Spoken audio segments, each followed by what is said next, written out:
We're here today with our revolving loan fund partners to celebrate more than $3 million in stimulus funding and revolving loan fund dollars being pumped into this community.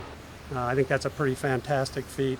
At the heart of DTSC's Brownfields program is a strong commitment to turning properties like these that have been impacted by toxic waste into safe and sustainable communities where families can live and thrive.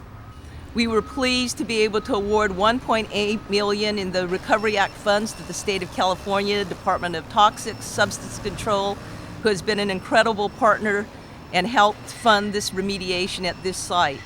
With these funds, DTSC has awarded 2 loans to the Martin Building Company and 1 subgrant to the city of San Francisco.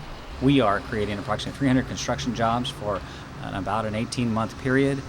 The ending developments will result in about 140 permanent jobs through the restaurants and retail and childcare and property management.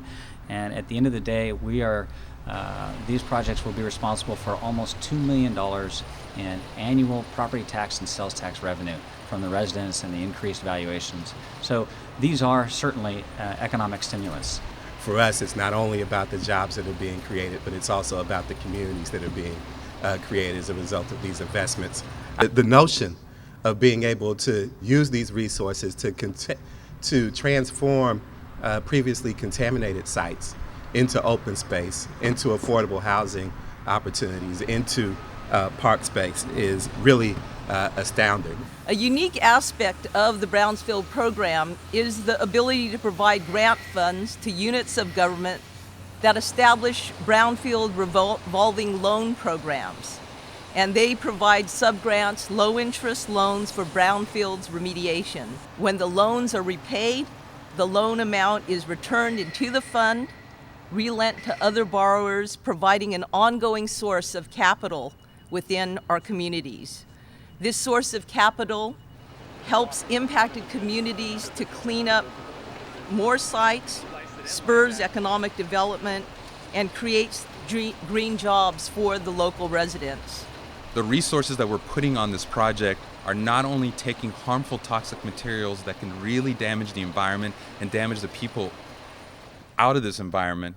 We're taking broken windows, places where blight happens, where the kids grow up in a neighborhood and they think, well, maybe it doesn't matter what I do or it doesn't matter who I am, and we're turning it into saying, no, it matters who you are and where you live and what you do. And that requires this kind of a partnership. So I think everybody here really deserves a big hand. These kinds of legacy problems don't get addressed just by one activity or one person. It was a partnership. And this is an example of your government working for you in a positive way with private entities as well.